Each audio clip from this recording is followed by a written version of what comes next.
The final witness took the stand at the coroner's inquest into the death of Sammy Yatim. The former deputy Toronto police chief shed light on what policing was like when the teen was killed back in 2013, how far it's come, and where it needs to go.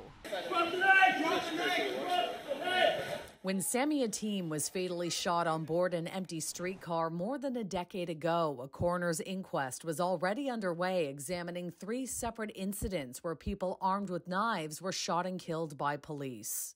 Former Deputy Police Chief Mike Federico described the policing climate then, telling the jury it was a time when a significant focus of the attention on Toronto police was on dealings with people with mental health issues, persons in crisis, and the intersection where police believe they have to use force.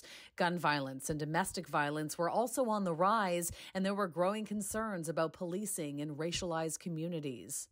In the following years, several significant reports were published, including the Yakabuchi report titled Police Encounters with People in Crisis. Since then, Federico told the court that major advancements have been made in training, which now has a heavy focus on role play, using real-life scenarios, de-escalation techniques, and ways to avoid using force. There has also been the creation of mobile crisis units and the expansion of frontline officers being armed with tasers. But Federico says there is room to grow, telling the court that there's not a proper evaluation tool to show that this training is actually being applied in the heat of the moment.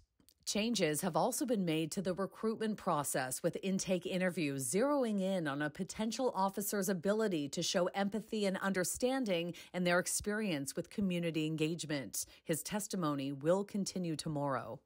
The inquest is meant to examine police decision-making and best practices in dealing with people in crisis. Closing arguments are slated for Friday, and then deliberations will begin.